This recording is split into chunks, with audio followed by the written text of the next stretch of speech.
നമസ്കാരം. സുബ്രഹ്മണ്യ ഭഗവാന്റെ അനുഷ്ഠാനങ്ങളിൽ ഏറെ പ്രശസ്തമായ വിശേഷ ദിവസമാണ് തൈപ്പൂയം. വ്യത്യസ്തമായ നമ്മുടെ ആചാര അനുഷ്ഠാനങ്ങളിലെല്ലാം തന്നെ പല വിധേനയുള്ള ദേവീദേവന്മാരെ നാം ഓരോരുത്തരും ഇഷ്ടപ്പെടുന്നുണ്ട്, ആചരിക്കുന്നുണ്ട്. അവയിലെല്ലാം തന്നെ ഈ സുബ്രഹ്മണ്യ ഭഗവാന് ശ്രദ്ധേയമായ ഒരു പ്രാധാന്യമുണ്ട്. ദേവസേനാധിപതി എന്നുള്ള ഒരു പ്രാധാന്യത്തിൽ അധർമ്മത്തെ മുഴുവൻ തന്നെയും തുടച്ചു മാറ്റുന്നതിന് വേണ്ടിയും ധർമ്മ സംരക്ഷണത്തിന് വേണ്ടിയും ഉള്ള ഒരു യോദ്ധാവായി, ഒരു മൂർത്തിയായി ഒക്കെയാണ് സുബ്രഹ്മണ്യനെ ആചരിക്കുന്നത്. അതുകൊണ്ട് തന്നെ സുബ്രഹ്മണ്യന് എല്ലാ ക്ഷേത്രങ്ങളിലും പ്രമുഖമായ സ്ഥാനമുണ്ട്. അതുകൂടാതെ സാധാരണഗതിയിൽ പറഞ്ഞു കഴിഞ്ഞാൽ നമ്മുടെ ആഘോഷങ്ങളിലും സുബ്രഹ്മണ്യന് വളരെയധികം പ്രാധാന്യം കൽപ്പിക്കാറുണ്ട്. കാവടി പോലെയുള്ള ആഘോഷങ്ങളിലൂടെ നമുക്ക് മാനസികമായ ഉല്ലാസത്തിന് വേണ്ടിയും അതിനോടൊപ്പം തന്നെ ഭക്തിപൂർവം ഭഗവാനോടുള്ളൊരു സമർപ്പണത്തിൻ്റെ ഭാവമായും എല്ലാം ഇത്തരം ആഘോഷങ്ങൾ മാറുന്നു. തൈപ്പൂയം അതുപോലെ ഏറെ ശ്രദ്ധേയമായ ഒരു പുണ്യ ദിവസമാണ്.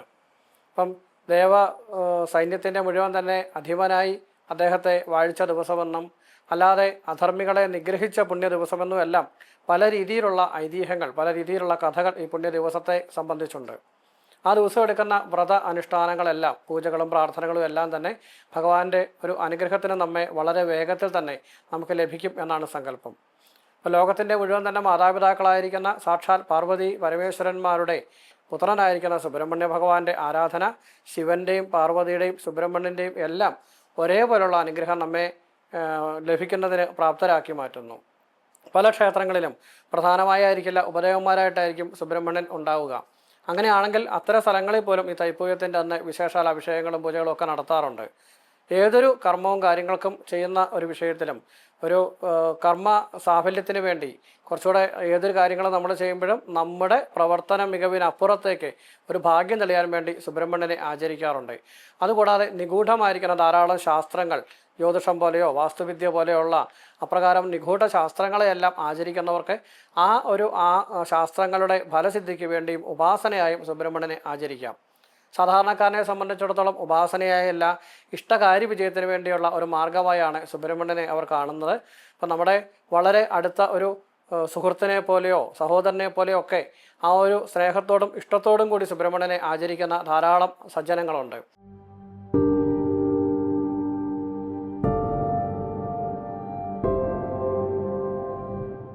മത്സ്യമാംസാദി ഭക്ഷണങ്ങളൊക്കെ ഒഴിവാക്കുക, പരമാവധി ലഘുവായ ഭക്ഷണം സേവിക്കുക എന്നുള്ളതാണ് വേണ്ടത്.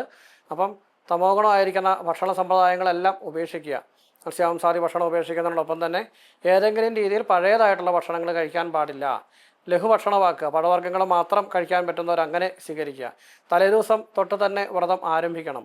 അപ്പോൾ ഞാനൊരു വ്രതം എടുക്കാൻ പോകുന്നു എന്ന് സ്വയം തീരുമാനിക്കുകയും പൂർണ്ണമായി ഭക്ഷണത്തിൻ്റെ ഈ ഒരു ചിട്ട പാലിക്കുന്നതിനോടൊപ്പം തന്നെ അസത്യമായ കാര്യങ്ങളൊന്നും തന്നെ പറയാതിരിക്കുക, ആരെയും ചീത്ത വാക്കുകൾ പറയാതിരിക്കുക, ചീത്ത കാര്യങ്ങൾ ചിന്തിക്കാതിരിക്കുക. മനസ്സുകൊണ്ടും വാക്കുകൊണ്ടും പ്രവൃത്തി കൊണ്ടും ഉള്ളൊരു ശുദ്ധീകരണമാണ് വ്രതം കൊണ്ട് ഉദ്ദേശിക്കുന്നത്. അപ്പം അങ്ങനെ മനസ്സിനെയും വാക്കിനെയും പ്രവൃത്തിയും ശുദ്ധീകരിച്ചുകൊണ്ട് പരമാവധി പ്രാർത്ഥനകൾ ചെയ്യുക. ഭഗവാന്റെ തന്നെ സഹസ്രനാമമുണ്ട്, അഷ്ടോത്തര ശതനാമാവലി 108 നാമങ്ങളുണ്ട്, മൂലമന്ത്രമുണ്ട്. ഇങ്ങനെയുള്ള മന്ത്രങ്ങളൊക്കെ ഈ വ്രതത്തോടൊപ്പം നമ്മൾ ജപിക്കുകയും വേണം. ഇതൊന്നും അറിയില്ലെങ്കിൽ തന്നെയും ഏതെങ്കിലും രീതിയിലുള്ള ശ്ലോകങ്ങളോ സ്തോത്രങ്ങളോ അപ്പോൾ അങ്ങനെയൊക്കെയുള്ള എന്തെങ്കിലുമൊക്കെ ഭഗവാനെ സംബന്ധിക്കുന്ന കീർത്തനങ്ങളൊക്കെ ഉണ്ടെങ്കിൽ അതൊക്കെ കേൾക്കാം. അതൊക്കെ ചൊല്ലുന്നതിനുമൊക്കെ നമുക്ക് ഈ ഒരു സന്ദർഭം വിനിയോഗിക്കാം. മന്ത്രങ്ങളോ പ്രാർത്ഥനകളോ ചൊല്ലുക എന്നത് മാത്രമല്ല, കേൾക്കുന്നതും വിശേഷമാണ്. അപ്പോൾ അറിയില്ലാത്ത ആൾക്കാർക്ക് അത്തരം കാര്യങ്ങൾ ഇപ്പം എന്തെങ്കിലും വീഡിയോയിലോ യൂട്യൂബിലോ ഒക്കെ ഉണ്ടെങ്കിൽ അതിൽ കേൾക്കുന്നത് പോലും പുണ്യമാണ്. ഭഗവാനെക്കുറിച്ച് പറയൽ മാത്രമല്ല, കേൾക്കുന്നതും വിശേഷമാണ് എന്നർത്ഥം. ഭഗവാന്റെ കഥകൾ പാരായണം ചെയ്യുക, ഇപ്പോൾ സ്കാന്ദപുരാണം പോലെയുള്ള പുണ്യമായിരിക്കുന്ന കൃതികളൊക്കെ പാരായണം ചെയ്യുന്നതും ഭഗവാന്റെ കഥകളെ ഒരു പദ്യരൂപത്തിലോ ഗദ്യരൂപത്തിലോ ഒക്കെ കേൾക്കുക, പാരായണം ചെയ്യുക, ഇതൊക്കെ ഏറെ വിശേഷമാണ്.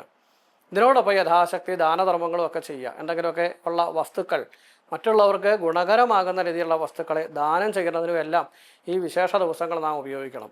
അപ്പോൾ വ്രതം എടുക്കുന്ന ആൾക്കാർ ഈ ഭക്ഷണ സമ്പ്രദായം പാലിക്കുകയും വീട്ടിൽ രാവിലെയും വൈകിട്ടും ഒക്കെ വിളക്ക് കത്തിക്കുകയും സാധിക്കുമെങ്കിൽ അത് നെയ്വിളക്കായിട്ട് തന്നെ തെളിയിക്കുക.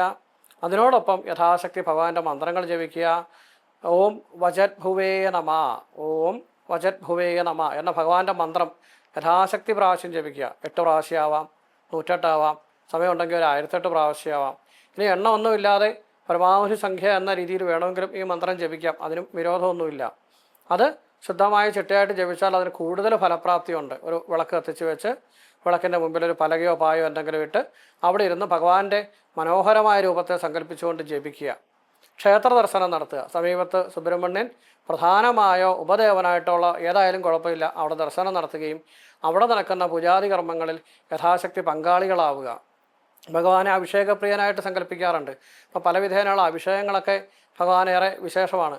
അതുകൊണ്ട് ഈ പുണ്യ ദിവസത്തിൽ പല ക്ഷേത്രങ്ങളിലും കാവടി ഘോഷയാത്രയായിട്ട് വരികയും ആ കാവടിയോടൊപ്പം തന്നെ വിശേഷ ദ്രവ്യങ്ങളെ, ഭസ്മം, പനിനീര്, ഇങ്ങനെയുള്ള പല പല ദ്രവ്യങ്ങളെയും കാവടിയോടൊപ്പം ഭഗവാന് സമർപ്പിച്ച് കാവടി അഭിഷേകം എന്ന രീതിക്കും ചെയ്യാറുണ്ട്. ഇതിനൊക്കെ പ്രാദേശികമായി ഓരോ സ്ഥലത്തും ചിലപ്പം ഒരു ആചാര വ്യത്യാസങ്ങളൊക്കെ ഉണ്ടായേക്കാം. അടിസ്ഥാനപരമായി എല്ലാം ഒന്ന് തന്നെ. അപ്പോൾ കാവടിയായി ദ്രവ്യങ്ങളെ സമർപ്പിക്കുകയോ അല്ലാതെ യഥാശക്തി ദ്രവ്യങ്ങളെ സമർപ്പിക്കുകയോ ചെയ്ത് സമീപത്തുള്ള സുബ്രഹ്മണ്യ ഭഗവാന്റെ ക്ഷേത്രത്തിൽ അഭിഷേകത്തിനും അലങ്കാരത്തിനും ഒക്കെ പങ്കാളികളാവുക.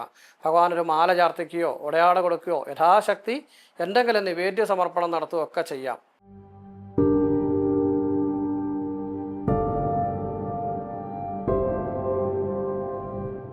ഇങ്ങനെ ചെയ്യുന്ന എല്ലാ വ്രത ചിട്ടകളും എല്ലാം ആ പ്രാർത്ഥനകൾ മുഴുവൻ തന്നെയും നമ്മുടെ മനസ്സിന് അസാമാന്യമായ ധൈര്യവും ശക്തിയും എല്ലാം തരും. പല ആൾക്കാരെ സംബന്ധിച്ചും പല പല കാര്യങ്ങൾ ചെയ്യാനുള്ള കഴിവുകളുണ്ടായിരിക്കും.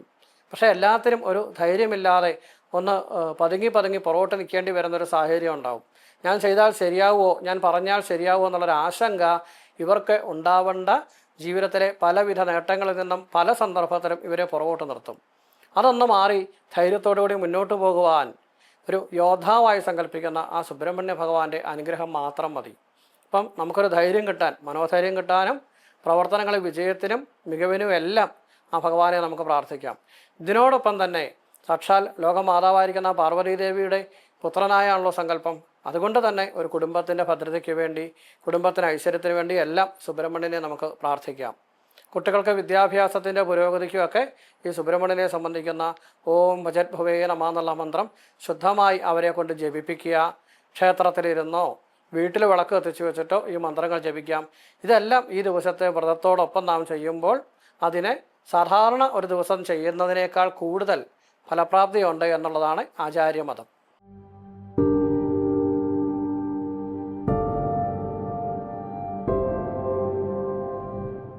വിശേഷമായിരിക്കുന്ന ധാരാളം താന്ത്രിക വൈദിക മന്ത്രങ്ങളെല്ലാം ഭഗവാന്റെ അർച്ചനയ്ക്ക് വേണ്ടി, പൂജയ്ക്ക് വേണ്ടി ഉപയോഗിക്കാറുണ്ട്. ഇവ ഓരോന്നും നമ്മുടെ മനസ്സിൻ്റെ ശാന്തിക്കും സമാധാനത്തിനും ഐശ്വര്യത്തിനും ഒക്കെ ഗുണകരമാണ് എന്ന് പറയുന്നതിനോടൊപ്പം തന്നെ ഭൗതികപരമായ നേട്ടങ്ങൾക്കും നമ്മെ സഹായിക്കും. അപ്രകാരം ചെയ്യാൻ പറ്റുന്ന ചില വഴിപാടുകളും പ്രാർത്ഥനകളും ഒക്കെ പറഞ്ഞു തരാം. അതും നിങ്ങൾക്ക് ഈ ദിവസം പ്രയോജനപ്പെടുത്താം. സുബ്രഹ്മണ്യ ക്ഷേത്രത്തിൽ ചെയ്യുന്ന കുമാരസൂക്തം അർച്ചന കാര്യസിദ്ധിക്ക് ഗുണകരമാണ്. ഭാഗ്യസൂക്ത മന്ത്രം കൊണ്ട് അർച്ചന ചെയ്യുന്നത് ഭാഗ്യം തെളിയുന്നതിനും ജീവിത വിജയത്തിനും സഹായിക്കും. പുരുഷസൂക്ത മന്ത്രം കൊണ്ടുള്ള പുഷ്പാഞ്ജലി പാപശമനത്തിനും, ശ്രീരുദ്ര മന്ത്രം കൊണ്ടുള്ള അർച്ചന ദുരിതങ്ങൾ മാറുന്നതിന് വേണ്ടിയും ഗുണകരമാണ്. അഷ്ടോത്തര ശത നാമാവലി കൊണ്ടുള്ള അർച്ചന കാര്യലബ്ധിക്ക് ഗുണകരമാണ്. സഹസ്രനാമം കൊണ്ട് അർച്ചന ചെയ്യുന്നത് ഐശ്വര്യത്തിന് വേണ്ടിയാണ്. ഐകമത്യ സൂക്തം കൊണ്ട് അർച്ചന കഴിച്ചാൽ കുടുംബത്തിലെ കലഹങ്ങൾ എല്ലാം നീങ്ങി ഒരു ഐക്യവും സന്തോഷവും ഉണ്ടാവും. ആയുസൂക്ത മന്ത്രം കൊണ്ട് അർച്ചന ചെയ്യുന്നത് രോഗദുരിതങ്ങളെ മാറ്റി ആരോഗ്യലബ്ധിക്ക് നമ്മെ സഹായിക്കും. യോഗക്ഷേമ സൂക്തം എന്ന വേദമന്ത്രം കൊണ്ടുള്ള അർച്ചന വിദ്യാവിജയത്തിനും കാര്യലബ്ധിക്കും ഗുണകരമാണ്. ഭസ്മാഭിഷേകം, നാരങ്ങാമാല, പനിനീരഭിഷേകം, മഞ്ഞപ്പട്ട് ചാർത്തുക, കളഭം ചാർത്തുക എന്നിവ സുബ്രഹ്മണ്യ പ്രീതിക്ക് വേണ്ടി ക്ഷേത്രങ്ങളിൽ ചെയ്യാം. കദളിപ്പഴം നിവേദിക്കുന്നതും പാലഭിഷേകവും പാപദുരിതങ്ങളിൽ നിന്നും നമ്മെ രക്ഷിക്കും.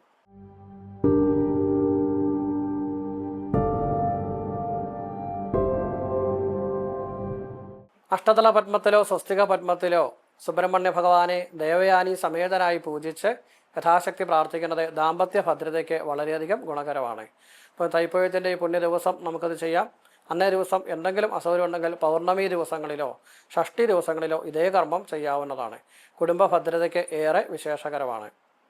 അതുപോലെ ഷൺമുഖ യന്ത്രം എന്ന് പറയുന്ന സുബ്രഹ്മണ്യ സ്വാമിയുടെ മാന്ത്രിക യന്ത്രം സ്വർണത്തിലോ വെള്ളിയിലോ ചെമ്പിലോ തയ്യാറാക്കി പൂജിച്ച് ധരിക്കുകയോ അല്ലെങ്കിൽ ഗൃഹത്തിൽ സൂക്ഷിക്കുകയോ ഒക്കെ ചെയ്യുന്നത് ദാരിദ്ര്യ ദുഃഖം മാറാനും സമ്പൽ സമൃദ്ധിക്കും ഐശ്വര്യത്തിനും ഗുണകരമാണ്. ഇതും ഇതേ പുണ്യ ദിവസം തന്നെ അതിൻ്റെ പൂജാതി കർമ്മങ്ങൾ ആരംഭിക്കുകയോ പൂർത്തിയാക്കുകയോ ചെയ്യാം.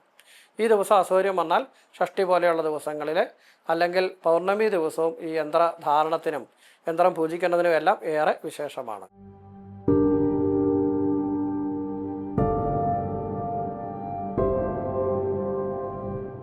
ഭാഗ്യം തെളിയാൻ വേണ്ടിയുള്ള ഷൺമുഖ മന്ത്രം ഏറെ വിശേഷമാണ്. സനൽകുമാരായ നമ, സ്കന്ധായ നമ, ഇന്ദ്രായ നമ, വിശാഖായ നമ, ഷഷ്ടേ നമ, ഷൺമുഖായ നമ എന്നീ മന്ത്രങ്ങൾ സുബ്രഹ്മണ്യ ഭഗവാന്റെ ഭാഗ്യം നമുക്ക് വളരെ വേഗത്തിൽ ലഭിക്കാൻ നമ്മെ സഹായിക്കും.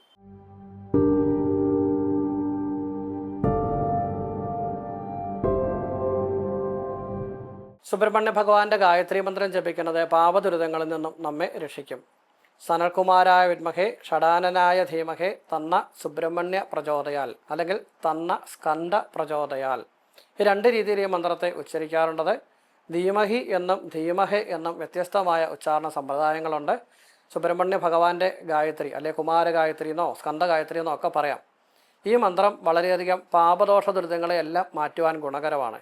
അപ്പം നിത്യേന രാവിലെയും വൈകിട്ടും 8 പ്രാവശ്യം വീതമോ 36 പ്രാവശ്യമോ 108 പ്രാവശ്യമോ ഈ മന്ത്രം ജപിക്കാം. വിശേഷിച്ചും ഈ തൈപ്പൂയ ദിവസമോ ഷഷ്ഠി പോലെയുള്ള ദിവസങ്ങളിലോ ഒക്കെ വിശേഷാൽ ജപസംഖ്യയായി 336 പ്രാവശ്യമോ 108 1008 പ്രാവശ്യമോ ഈ മന്ത്രജപം ചെയ്യാം. അറിഞ്ഞോ അറിയാതെയോ നാം എല്ലാം ഓരോ വിധത്തിലുള്ള പാപദോഷ ദുരിതങ്ങളെയും സമ്പാദിക്കാറുണ്ട്. അങ്ങനെയുള്ള ആ പാപദോഷത്തിൽ നിന്നെല്ലാം നമ്മെ രക്ഷിക്കാൻ ഈ മന്ത്രത്തിന് സാധിക്കും. ഫെബ്രുവരി മാസം 1-ാം തീയതിയാണ് ഈ വർഷത്തെ തൈപ്പൂയ മഹോത്സവം വരുന്നത്. അതിൻ്റെ തലേദിവസം തൊട്ട് തന്നെ വ്രതം ആരംഭിക്കുകയും അന്നേ ദിവസം പൂർണ്ണമായ വ്രതചര്യകൾ പാലിച്ച് ക്ഷേത്രദർശനം നടത്തുകയും ഭഗവാനെ നല്ലവണ്ണം മനസ്സിരുത്തി പ്രാർത്ഥിക്കുകയും ചെയ്യുക. ഇതിലൂടെ നമ്മുടെ ഭൗതിക ജീവിതത്തിൽ എല്ലാവിധത്തിലുള്ള സുഖസമൃദ്ധിയും ഐശ്വര്യവും എല്ലാം ഉണ്ടാകട്ടെ. അതിന് അപ്പുറത്തേക്ക് ഭഗവാനോട് കൂടുതൽ ചേർന്ന് നിൽക്കാൻ പറ്റുന്ന ആത്മീയമായ ഒരു മനഃശാന്തിയും മനഃസൗഖ്യവും എല്ലാം നമുക്ക് ലഭിക്കട്ടെ. എല്ലാ സജ്ജനങ്ങൾക്കും സ്നേഹാദരപൂർവ്വം നന്ദി, നമസ്കാരം.